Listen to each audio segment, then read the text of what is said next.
que le serpent a un langage. Lisons la Bible Genèse chapitre 3, premier verset. On va avancer. Le serpent était le plus rusé de tous les animaux des champs que Dieu avait fait. Il dit à la femme, Dieu a-t-il réellement dit, vous ne mangerez pas de tous les arbres du jardin? La femme répondit au serpent, La femme répondit au serpent, nous mangeons du fruit du jardin. oui. Mais quant au fruit de l'arbre qui est au milieu du jardin, Dieu a dit, vous n'en mangerez point et vous n'y toucherez point de peur que vous ne mouriez. Alors le serpent dit à la femme, vous ne mourrez point. Vous ne mourrez point. Mais Dieu sait que Mais le Dieu jour sait que, oui, où vous en mangerez, vos yeux s'ouvriront et que vous serez comme des dieux, Vous deviendrez connaissant des le bien dieux. et le mal. Alléluia. On acclame pour la parole du Seigneur. La Bible déclare que le serpent était l'animal le plus rusé que Dieu avait créé. Que veut dire être rusé? Rusé veut dire l'art de dissimuler ou de tromper. L'habilité de tromper. Quelqu'un qui a l'habilité de tromper facilement ou de mentir. C'est ça qu'on appelle être rusé. Mais je me suis posé la question. Dieu qui fait toutes choses bonnes, toutes choses parfaites et agréables. Comment se fait-il que Dieu va créer un animal? Et la Bible dit, il était l'animal le plus rusé de tous les animaux. C'est-à-dire, Dieu a mis au serpent l'art de tromper, l'art de dissimuler. Maintenant, la question que je me pose ce matin, est-ce que le serpent a un langage? L'animal a parlé à l'homme. Est-ce que en temps normal, l'homme et l'animal peuvent se comprendre dans les deux langages? Les hommes ont un langage avec lequel ils communiquent. Mais les animaux ont une manière avec laquelle ils se communiquent entre eux. Et chaque espèce a son langage à soi-même. C'est-à-dire, les oiseaux se comprennent. Et parmi les oiseaux, chaque espèce a aussi une manière avec laquelle ils se communiquent entre eux. Et les humains aussi ont le langage qui se communique entre eux, les humains. Et y compris même parmi les humains, vous êtes ici avec moi. Nous sommes en train de parler un langage commun qui est le français. Si je sors du français, je commence à parler en anglais, beaucoup ne peuvent plus me comprendre. Si je commence à parler en baoulé, d'autres ne me comprendront pas. Si je parle en bété, d'autres ne me comprendront pas. Pourquoi? Parce que chaque espèce humaine a un langage avec lequel il communique selon la position géographique où Dieu t'a mis. Mais ici, le serpent va sortir de la position géographique, il va entrer dans le domaine espèce, c'est-à-dire il sort de l'espèce animale pour communiquer avec les humains, pour parler avec les hommes. Quand je lisais ce verset et je me suis posé la question, qui est ce serpent-là qui a la capacité de pouvoir parler avec un homme, de pouvoir communiquer avec un homme, au point de changer la mentalité de cet homme-là? C'est-à-dire, le serpent évangélise Ève et Adam dans le jardin au point de les amener à désobéir à Dieu. Qui est cet animal-là? Qui est cet serpent-là? Parce que dans mon village, je n'ai jamais vu un vipère, un serpent bois qui parle. Je n'ai jamais vu un anaconda qui parle. Je n'ai jamais vu un serpent qui parle depuis que je suis né. Mais la parole me dit, le serpent a parlé à un homme un jour. Et la vie de toute l'humanité est en danger jusqu'à présent. Qui est ce serpent-là? Qui est ce serpent qui évangélise l'homme au point de le détourner de la présence de son créateur, de la présence de Dieu qui l'a créé? Frère, le serpent a un langage. Il y a trois catégories de personnes, je dirais d'êtres vivants, que Dieu va créer. Premièrement, dans le ciel, la Bible déclare Dieu va créer certains êtres qu'on appelle les anges. Vous allez remarquer que Dieu au ciel va créer certains êtres qu'on appelle des anges. Et parmi les anges, il va créer un être qu'on appelait Lucifer. Lucifer qui veut dire l'ange de lumière, qui portait la gloire de Dieu. Et quand vous lisez les Saintes Écritures dans Ézéchiel, Ézéchiel dit, Lucifer était rempli de sagesse. Il était plus sage même que Daniel, l'homme pour qui il n'y a aucun mystère caché. Mais la sagesse, c'est quoi? La Bible nous enseigne que la crainte de Dieu est le commencement de la sagesse. Donc un homme qui craint Dieu est un homme qui est sage. Mais comment se fait-il que Lucifer ou Lucifera, qui était l'ange de lumière portant la gloire de Dieu, aussi sage que toute autre créature auprès de Dieu, peut arriver un de ces 4 matins, il rebelle contre Dieu malgré toute la sagesse qu'il portait en lui? Mais Lucifer, la Bible nous dit, il a rebellé contre Dieu au ciel. C'est pourquoi la Bible dit Apocalypse 12. Cieux, réjouissez-vous, car votre accusateur a été précipité. Malheur à la terre, car le diable est descendu, animé d'une très grande colère. Animé d'une très grande colère. Comment un homme aussi sage peut rébeller contre Dieu alors que la sagesse et la crainte de Dieu? Après la création, Dieu va décider de révéler la planète Terre dans l'univers. Il va créer le ciel, la terre, les luminaires et tout ce que cela comporte. Et il va créer certains êtres vivants qu'on appelle les animaux. Parmi les animaux, Dieu va créer un animal qu'on appelle le serpent. Le serpent, Dieu ne va pas lui doter de la sagesse, mais Dieu va mettre au serpent ce qu'on appelle la ruse. Vous savez, la ruse ici est l'opposé de la sagesse. Donc un homme qui n'est pas sage, il peut être insensé. Mais s'il n'est pas insensé, c'est que c'est un homme qui est rempli de ruse. C'est pourquoi parfois vous pouvez confondre un homme rusé d'un homme sage. Pourquoi? Parce que la ruse est presque comparativement à la sagesse. Dieu, après avoir créé tous les animaux, avec parmi eux le serpent le plus rusé, après avoir créé les anges, avec parmi eux Lucifer, l'homme le plus sage, il va décider maintenant de créer la race humaine, toi et moi.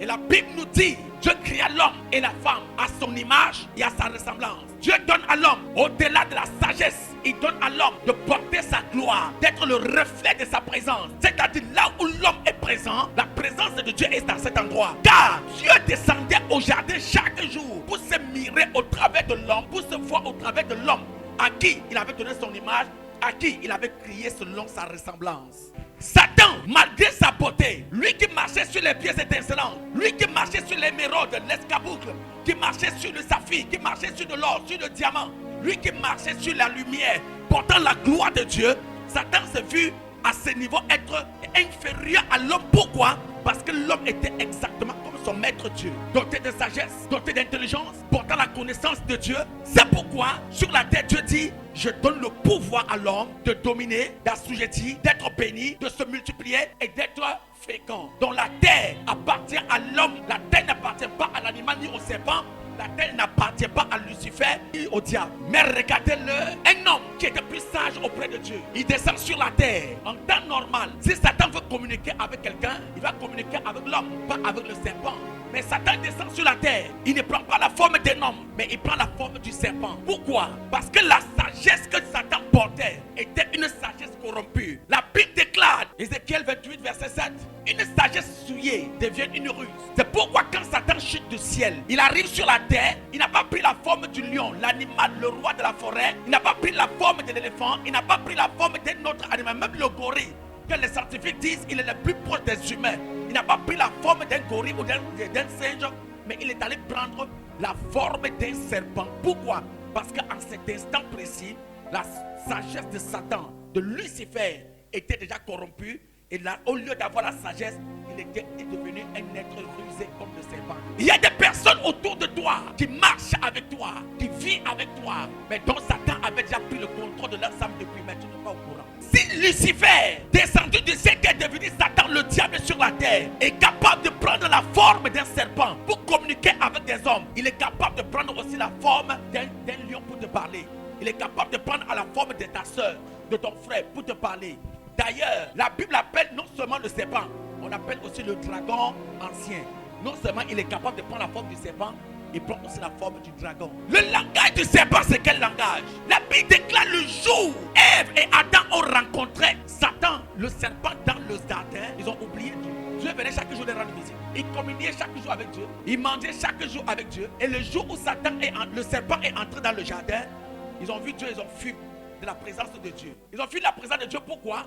Parce qu'ils ont eu un nouveau maître. Ils ne se retrouvent point en Dieu, mais ils se retrouvent maintenant au serpent. Qui est cet homme qui est entré dans ta vie? Et depuis le jour que cet homme est entré dans ta vie, il t'a séparé de ta destinée et de ta gloire. Qui est cette femme qui est entrée dans ta vie? Depuis le jour que cette femme est entrée dans ta vie est bouleversée de gauche en droite. C'est comme qu'il y a, on dirait qu'il y a la quatrième guerre mondiale dans ta vie. Qui est cette personne, cet ami qui est entré dans ta vie? Depuis qu'il est entré dans ta vie, bien aimé, il t'a déconnecté de tout ce qui était agréable de ta vie. Il y a beaucoup d'entre vous qui m'écoutez ce jour, aujourd'hui, qui marchent avec le serpent, qui communiquent avec les serpents, qui échangent même avec les serpents et qui parlent avec le serpent. le serpent premier de choses, est celui-là qui entre dans ta vie. Il te déconnecte de ta destinée. Il a des langages et tout. Il a des bonnes paroles. Il te dit la chose exacte que tu as besoin d'entendre. Il te dit ce qui réjouit ton cœur. Il te dit exactement ce que tu as besoin au moment où tu as besoin. Si tu avais un problème de déception, il vient combler le vide de la déception. Si tu étais dans le besoin, il vient combler le besoin que tu avais besoin. Si tu avais un problème, un souci, un obstacle, il vient te faire surmonter l'obstacle avant de te faire chuter. Le serpent a apporté quelque chose de nouveau dans la vie d'Adam et Ève. Ils ont mangé tout dans le jardin. Mais il y a quelque chose que le serpent seul peut les amener à manger. Il y a une seule chose que Satan seul, le serpent seul peut le faire connaître. Il y a des choses que je ne te dirai jamais. Parce que si je te dis, si tu es en danger. Mais le jour où tu rencontreras le serpent va te dire ton pasteur là ne t'aime pas. Il ne t'a pas dit ça parce qu'il a peur que tu deviennes grand. Il ne t'a pas dit ça parce qu'il a peur que tu sois élevé. Et quand il va te dire, tu vas dire, ah, donc c'est comme ça que mon pasteur là est. Je disais ça même. Le gars là, il n'est pas sérieux. Tu commences à suivre le serpent. Il est en train de te lever ton niveau. Il est en train de t'illusionner. Vous savez ce que c'est que l'illusion, non? Il est en train de t'illusionner. Il te fait vivre dans le virtuel. Pour que tu te lèves, tu te lèves afin de mieux chuter. Qui est cet homme-là? Qui est cette femme? Qui vient toujours te dire des choses qui sont opposées à ta destinée, faisant semblant de t'aimer. Et parfois on voit ça dans les communautés, dans les églises. Tu appartiens à une communauté. Mais ce sont les gens de dehors qui viennent te donner des renseignements sur ta maison. Ce sont les gens de dehors qui te donnent des informations sur ton église. Ce sont les gens de dehors qui viennent te donner l'orientation sur ton église. Or, c'est toi qui es censé donner les informations à ceux de dehors. Mais ils connaissent ce qui se passe dans ta maison plus que toi. C'est le langage du serpent. Il a vu que ta gloire n'est pas loin. Il faut qu'il te déconnecte de ta communauté. Il te déconnecte de ton pasteur. Il te déconnecte de tes frères et sœurs pour t'amener là où il veut que tu sois. Ève et Adam ont donné les oreilles au serpent. Jusqu'aujourd'hui, l'homme mange à la sueur de son front. Si ce n'est pas Adam et Ève, je ne serais pas là aujourd'hui en train de parler avec le micro. C'est à cause d'Adam et Ève que je suis devenu apôtre. Oui, c'est à cause d'Adam et Ève que le peuple de Dieu périt. Dieu dit, allez faire de toutes les nations des disciples. Or, au commencement, nous étions des disciples. Dieu n'a pas créé l'humanité pour la terre, il crée l'homme pour sa gloire. Dieu ne t'a pas créé pour le monde, il te crée pour sa gloire. Dieu ne t'a pas béni pour toi, il t'a béni pour sa gloire. C'est pourquoi tout ce qui se passe dans la maison de Dieu, c'est pour la gloire de Dieu. Si tu pries pour la gloire de Dieu. Tu gênes pour la gloire de Dieu. Tu travailles pour la gloire de Dieu. Tout ce que tu fais, tu le fais pour la gloire de Dieu. Après quoi, Dieu te bénira par-dessus toutes choses. Faites très attention des gens qui viennent vous donner des informations dans votre maison. Qui lui a dit? Qui lui a donné l'information? Qui lui a inspiré? Tu es mon ami, on marche ensemble. Et un de ces 4 matins, quelqu'un vient me dire, tu ne connais pas le monsieur là. Moi je le connais depuis 10 ans. Je le connais depuis 25 ans. Si tu le connais depuis 25 ans, moi je le connais que depuis 1 an. Mais ce qui est sûr, le monsieur qu'il était depuis 25 ans là, ce n'est pas le même monsieur qu'il y a aujourd'hui. Ce que tu es en train de me dire de lui là, je sais. Mais ce que j'ai vu présentement là, c'est ce que je connais. Quand les gens viennent mettre des choses dans vos oreilles, après dis-lui, je sais ce que j'ai vu.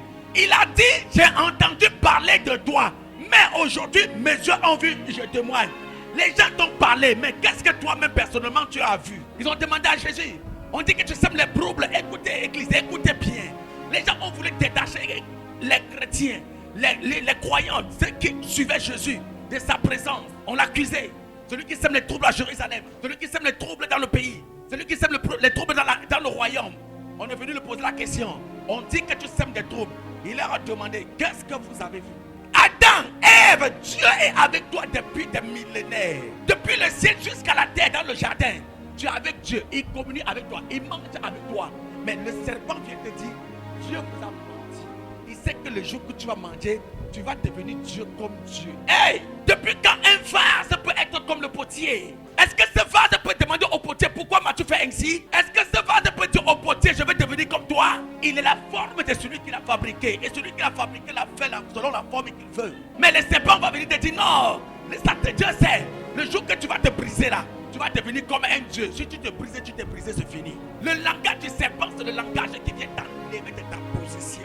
Lorsque tu es enraciné, lorsque tu es bien planté, lorsque tu avances vers ta gloire, tu avances vers ta destinée, les serpents viennent souffler dans ton oreille. Hey, là où tu es là, tu ne sais même pas là où tu es. Tu connais l'église là, c'est Satan qui règne là-bas. Tu connais ton pasteur là, il mange les gens la nuit. Toi, tu es là.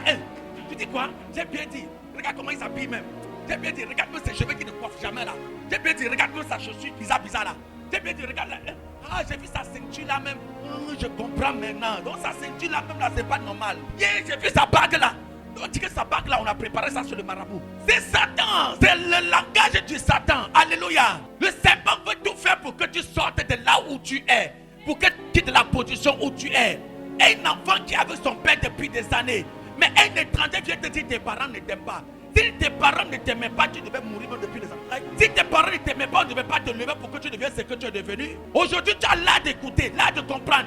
Tu es capable de changer, tu es capable de raisonner, de réfléchir. Tu peux prendre soin de toi. Mais quelqu'un vient te dire, ton papa ne t'aime pas, ta maman ne t'aime pas. Tu dis, j'ai bien dit, il aime ma soeur plus que moi, il aime mon frère. Et tu deviens l'ennemi de ton père, de ta mère.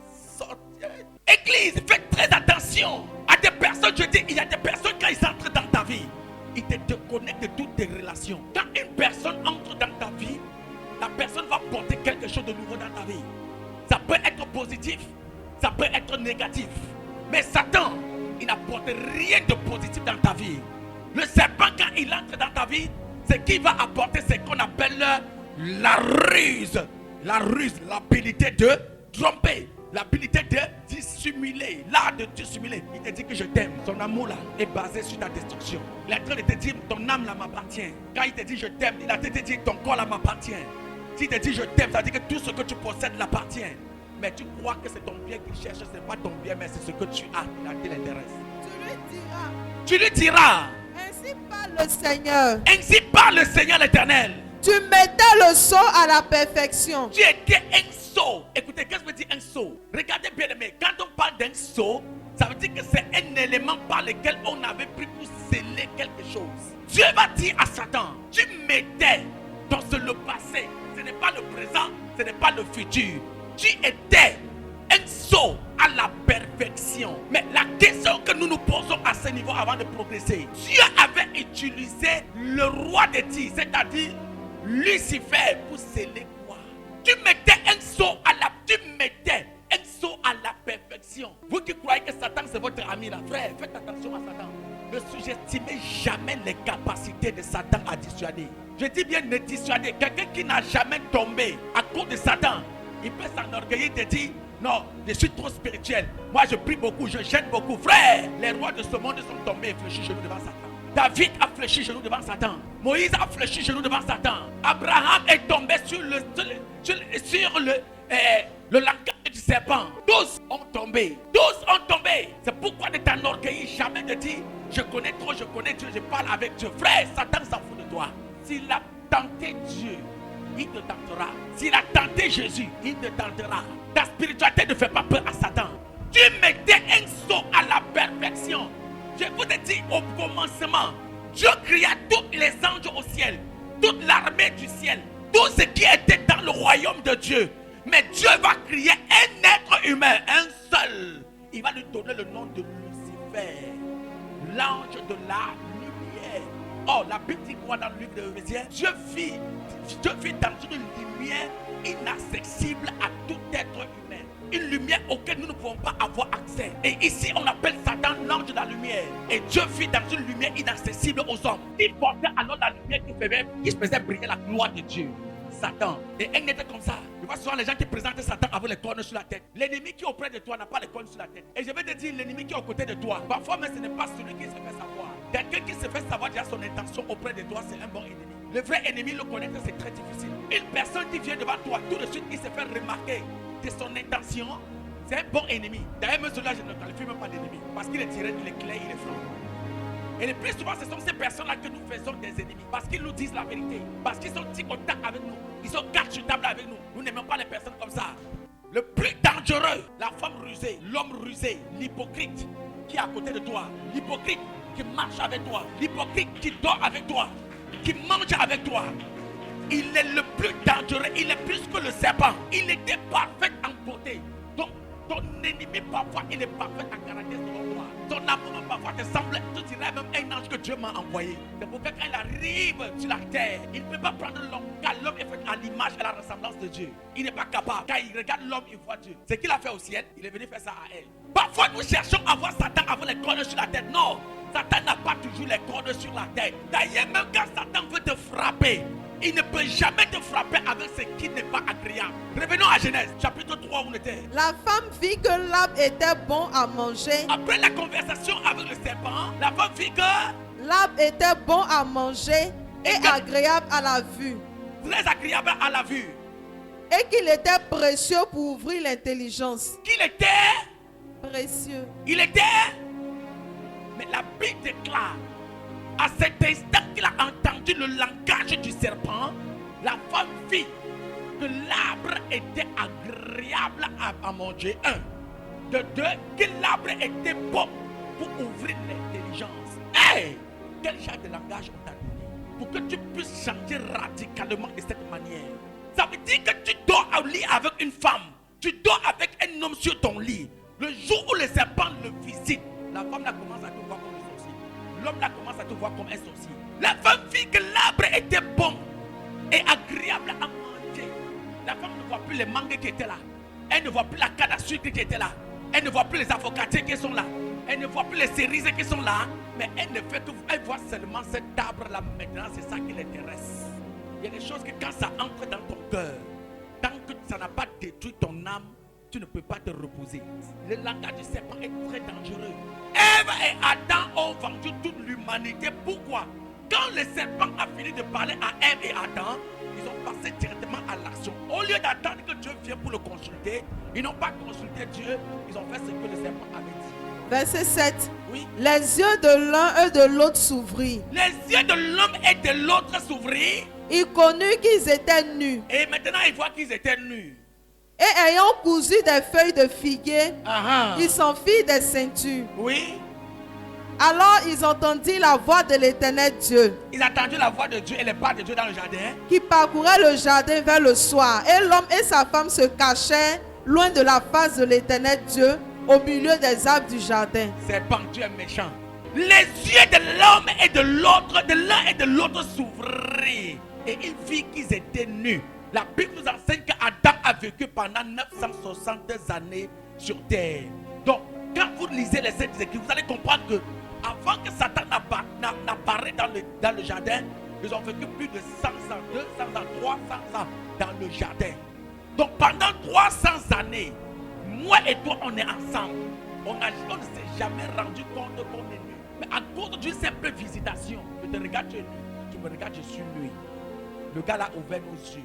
J'ai entendu un homme de Dieu prêcher un jour sur le péché. J'ai failli être converti croyant que le péché est bon. Oui, cet homme de Dieu, quand tu l'entends décortiquer, il dit Dieu ne peut pas punir l'homme parce qu'il a péché.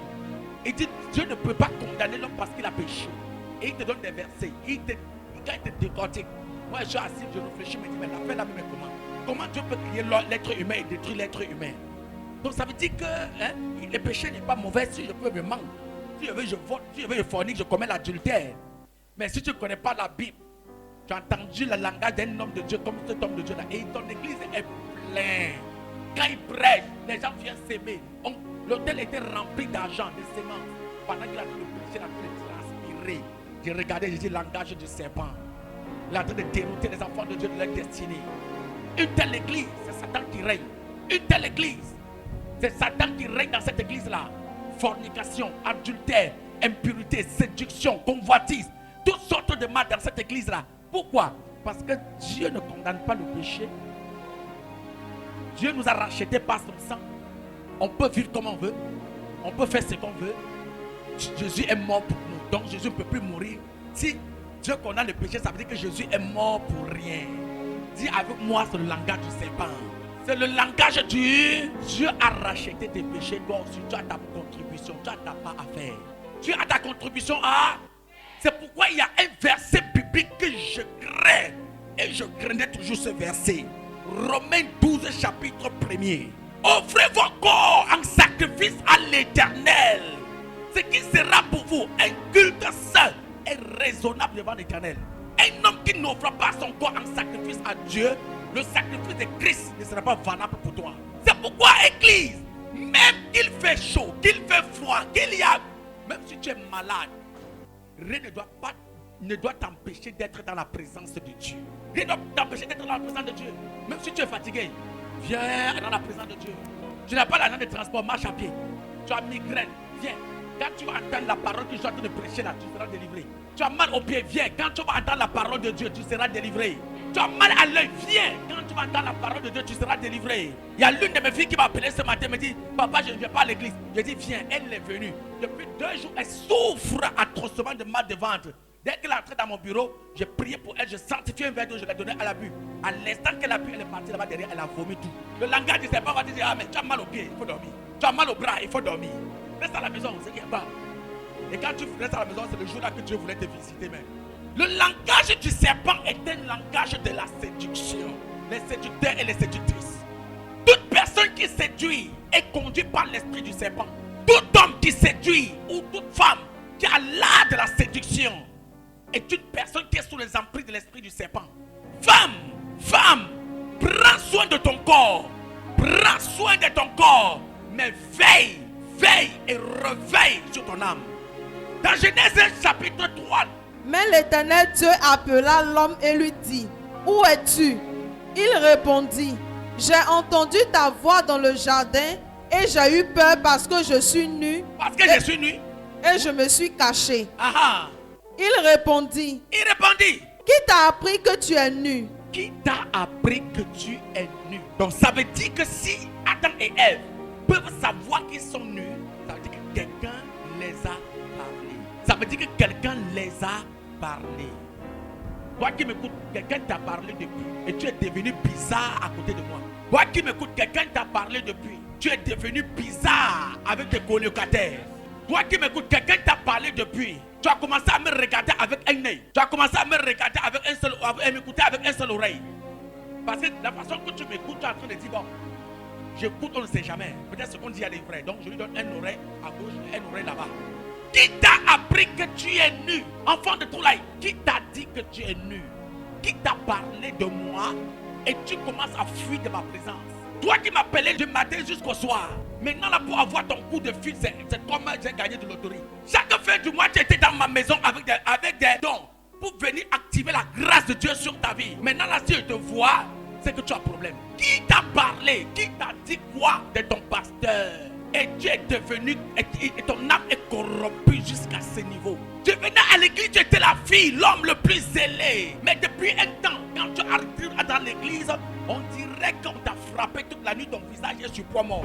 Qui t'a parlé? Si tu crois, si tu sais que tu es nu, ça veut dire que quelqu'un t'a parlé. Adam et Ève maintenant connaissent plus que Dieu. Si Adam et Ève peuvent croire que Dieu les a menti, car l'arbre peut ouvrir l'intelligence et la sagesse, ça veut dire que le langage du serpent leur a donné la sagesse plus que Dieu.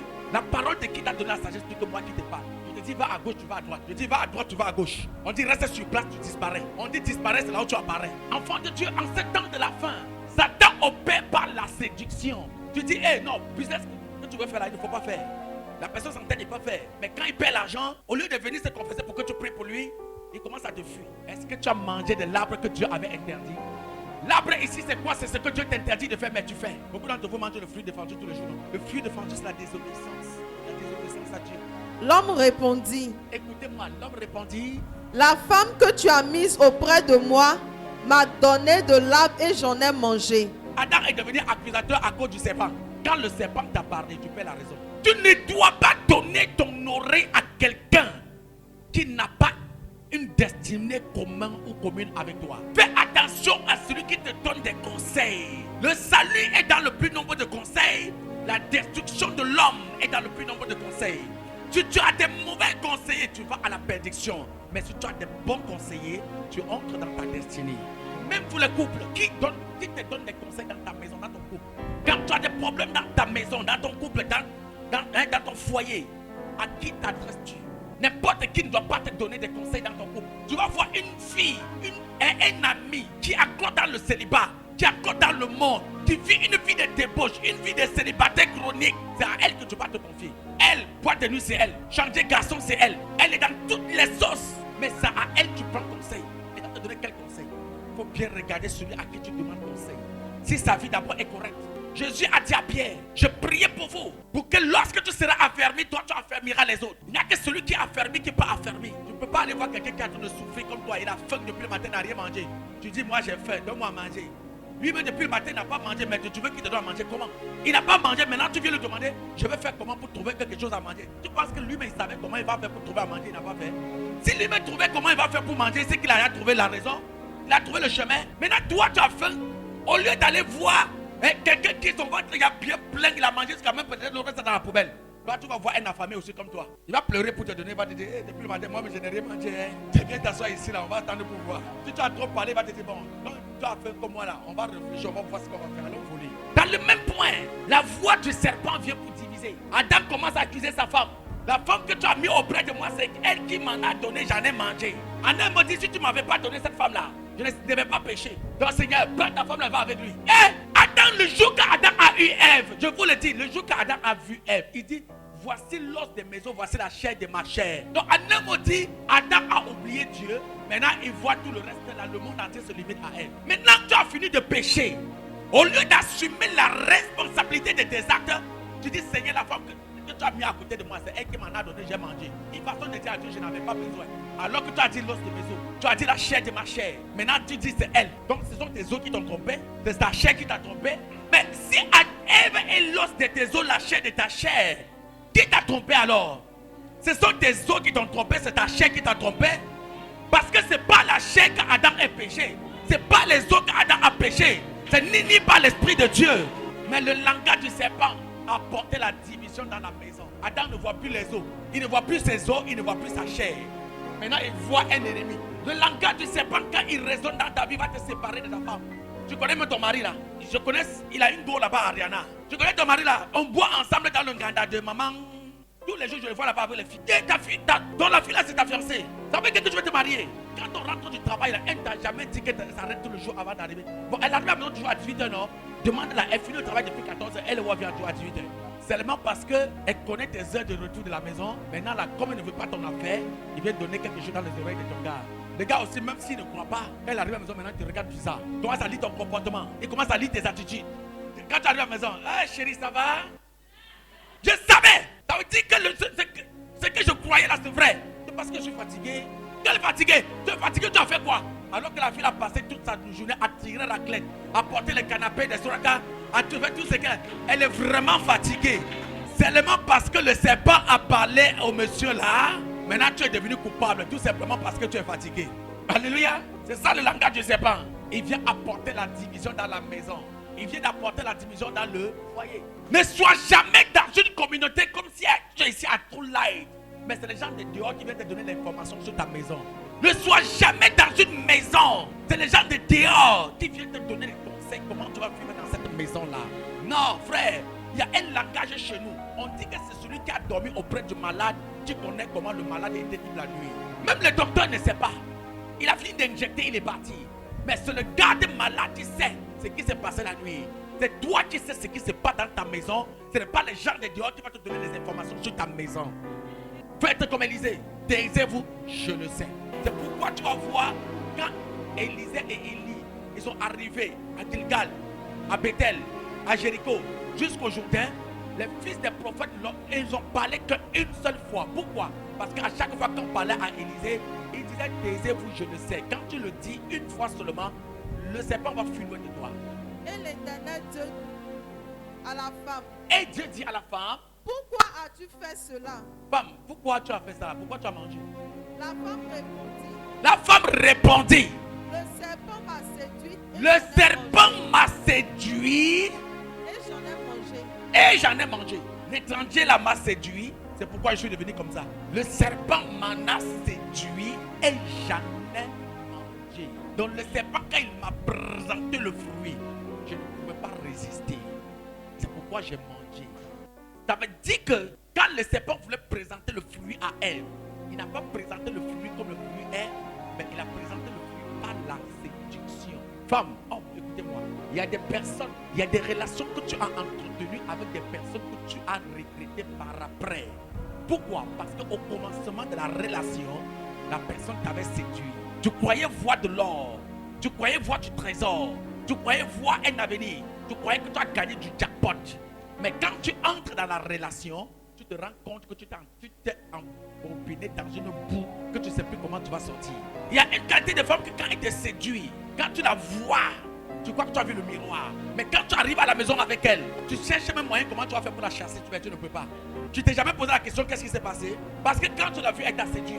Mais quand tu arrives à la maison, tu te poses la question, mais ce que je voyais là, est-ce que ce que je suis en train de voir là? Il a fait manger le fruit à Adam et Ève. Après que maintenant ils se sont rendus compte qu'ils étaient nus, ils ont commencé à regretter. C'est pourquoi Ève peut avoir l'audace de dire à Dieu, le serpent m'a séduit et j'en ai mangé. Ève pouvait dire, je donnais à Adam, il était libre de manger ou pas. C'est lui qui a voulu manger. Deuxièmement, Ève pouvait dire à Dieu, ce n'est pas à moi que tu as donné l'instruction. Ça, Adam, il faut lui demander. Pendant que l'homme est en train d'accuser sa femme, la femme est en train d'accuser l'étranger. Pendant que l'homme est en train d'accuser son foyer, l'os de ses os, sa chair, la femme dit non, ce n'est pas mon mari. Ce n'est pas lui qui a mis, c'est le serpent.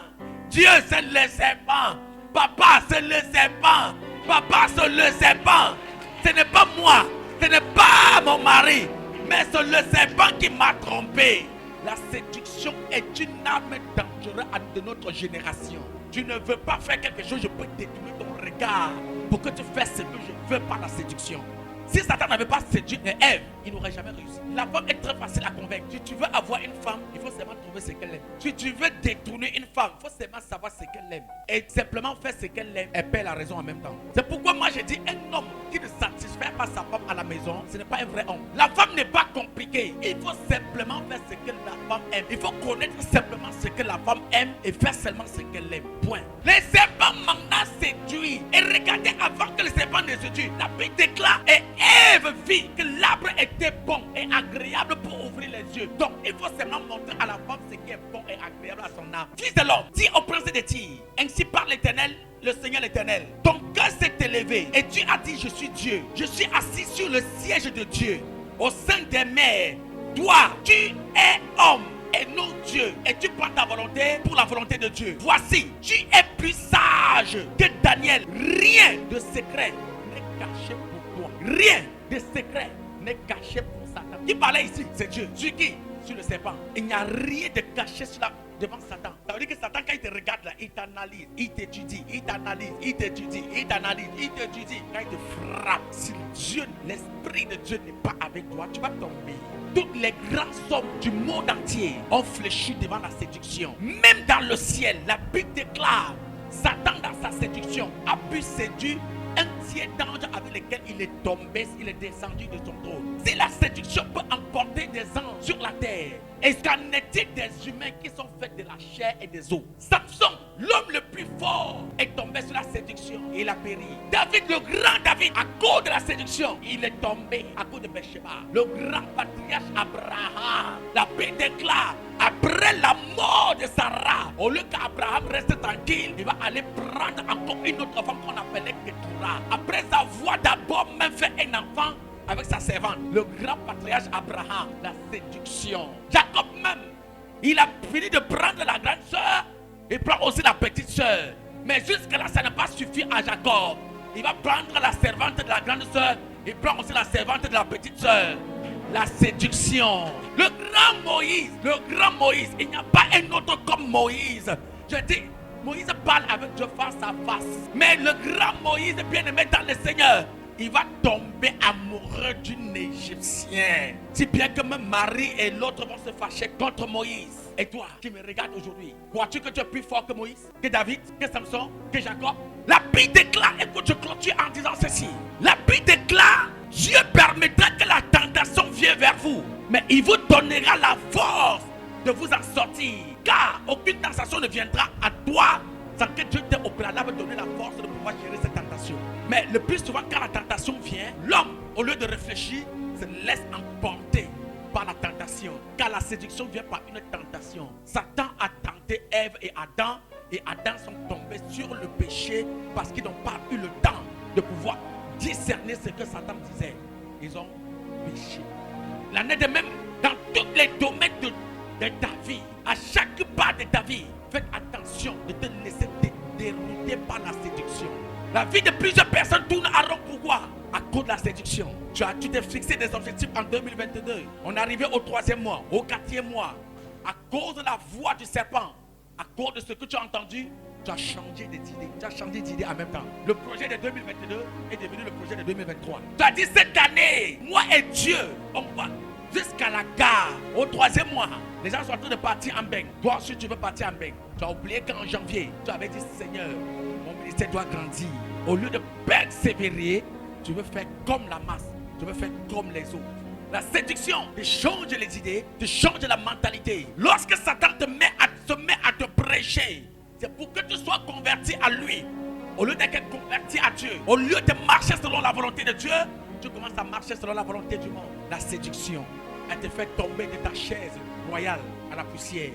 Le grand David, il est obligé d'abandonner son trône pour se coucher à la poussière pendant des jours pour implorer la miséricorde de Dieu. Malgré cela, l'enfant est mort à cause de la séduction. La Bible déclare, il était au sommet de la maison royale. Pendant qu'il a vu Bathsheba devant sa cour en train de se laver, il s'est laissé séduire par la beauté de Bathsheba. Sans réfléchir comme un insensé. Il n'a même pas réfléchi 2 secondes avec la multitude des femmes qui étaient autour de lui. Il a tué le mari de la femme et prendre sa femme. La séduction, elle te pousse à faire des choses incompréhensibles. Beaucoup d'entre vous ont fait des choses à cause de la séduction qu'ils ont regretté plus tard. Beaucoup de personnes ici ont posé des actes.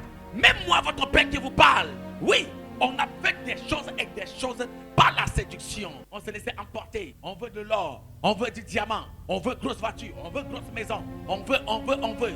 Pour arriver même à la chair. Parce que cette femme-là a les jolis yeux, tu vas à tout prix voir ça de trop près. Parce qu'elle a les jolies fesses, il faut que tu touches un peu. Parce qu'elle a les jolies poitrines, il faut que tu touches un peu. Tu ne peux pas résister à cette petite paire de fesses, à cette petite poitrine. Tu ne peux pas résister à ces petits yeux jaunes, bleus que tu vois. Tu te laisses emporter par la séduction. Parce que cette fille a un joli parfum. Elle sent toujours bon. Mais je veux voir ça de trop près. Il faut que je hume ça de près. Oui, tu ne peux pas te laisser te conduire. La séduction. La fille là a beaucoup d'argent. Tu es devenu gigolo. Le monsieur là a beaucoup d'argent. Tu es tombé amoureux en même temps. Parce qu'il a beaucoup d'argent. Ce n'est pas l'amour, mais c'est l'argent qui t'intéresse. Tu es tombé amoureux en même temps. Parce que tu te dis, si j'ai l'argent là, ouais, peut-être ma vie ira bien. Non, c'est la séduction. Quand tu auras son argent, tu vas comprendre qu'il y a quelque chose qui te manque. La séduction te déroute de ta destinée pour te connecter à des choses éphémères. La séduction te fait voir la boue comme de l'or. La séduction te fait voir la mort comme la vie. La séduction te fait voir ce qui est vil comme quelque chose de précieux. La séduction, elle te fait tomber plus bas que la poussière. Faites attention à la séduction, église. Faites attention à la séduction. Il y en a que quand ils entrent dans l'église, dans la présence de Dieu, ils ne viennent pas pour chercher Dieu. Ils ne viennent pas pour glorifier le nom de Dieu. Ils ne viennent pas pour adorer le Dieu vivant. Mais ils viennent à l'église simplement parce qu'ils veulent se faire voir. Ils viennent à l'église pour séduire le pasteur. Ils viennent à l'église pour séduire le frère X, la soeur X. La séduction. La séduction est du diable. La séduction est du diable. Mais la beauté est de Dieu. La séduction est du diable, mais la beauté est de Dieu. Parce que ce que Satan te présente comme beauté est illusionniste. Ce n'est qu'illusion. Une jeune femme s'est laissée emporter par la séduction. Il a épousé un homme qui était riche. Mais sachant que cet homme était dans le secte, elle s'est dit, bon, il est dans le secte, je m'en fous. Ce n'est pas mon problème. Quand elle est entrée dans le foyer, l'homme lui a dit, à partir d'aujourd'hui que moi et toi on est mariés, regarde mon dos. Elle regarde le dos de son mari. Il y a une plaie inguérissable sur son dos. Et le mari lui dit, chaque nuit, tu dois lécher la plaie pour que nous demeurons riches. Au départ, séduit par l'argent, séduit par la richesse, elle a accepté. Elle a fait 1 temps, elle a fait 2 temps. Le mari lui donne tout ce qu'elle veut. Elle a l'argent, elle va de pays en pays. Un de ces 4 matins, elle s'est rendue compte que sa vie n'était pas heureuse. Elle n'était pas en paix. À cause de quoi? À cause de la séduction, elle a vendu son âme pour les biens matériels. Or, lorsque tu vends ton âme pour réussir, tu ne seras jamais heureux. Malgré toutes les richesses de la terre qu'on va te donner, ta vie est conditionnée par le mal. Elle a commencé à pleurer au point où elle voulait se suicider. Heureusement pour elle, ce jour-là, qu'elle devait se suicider, Dieu a fait grâce. Cette nuit-là, elle ne s'est pas pendue, elle n'a pas bu le poison qu'elle devait boire. Le lendemain, sa soeur dans la maison a invité un homme de Dieu pour elle. Et quand elle a vu l'homme de Dieu, elle a fui de la présence de l'homme de Dieu pour aller s'asseoir dans le 2e salon. Et Dieu a dit à cet homme de Dieu, la femme que tu vois là, cette nuit, elle voulait se suicider parce qu'elle vit une vie misérable. Et l'homme de Dieu s'est déplacé pour aller voir la femme. Il dit, femme, je vais te parler. Elle porte ses pieds, dépose sa table. Je me dis quoi? Tu es venu ici pour moi? Et l'homme de Dieu dit, Dieu m'a dit que cette nuit tu voulais te suicider. Quand il a vu que l'homme a dit la vérité, elle remet ses pieds au sol. Maintenant, parce que l'homme a connu son problème, Dieu me dit que tu vis une vie qui ne le glorifie pas. Ta vie est tellement misérable dans ton foyer, c'est bien que cette nuit tu voulais te suicider. puis l'homme de Dieu, elle commence à pleurer, elle commence à expliquer, elle commence à parler. L'homme de Dieu dit, tu ne mourras pas. Il a prié maintenant pour la femme, pour qu'elle soit délivrée de la malédiction. Quand le mari est rentré, il s'est rendu compte que quelque chose de bizarre est passé à la maison. Il a chassé la femme du foyer.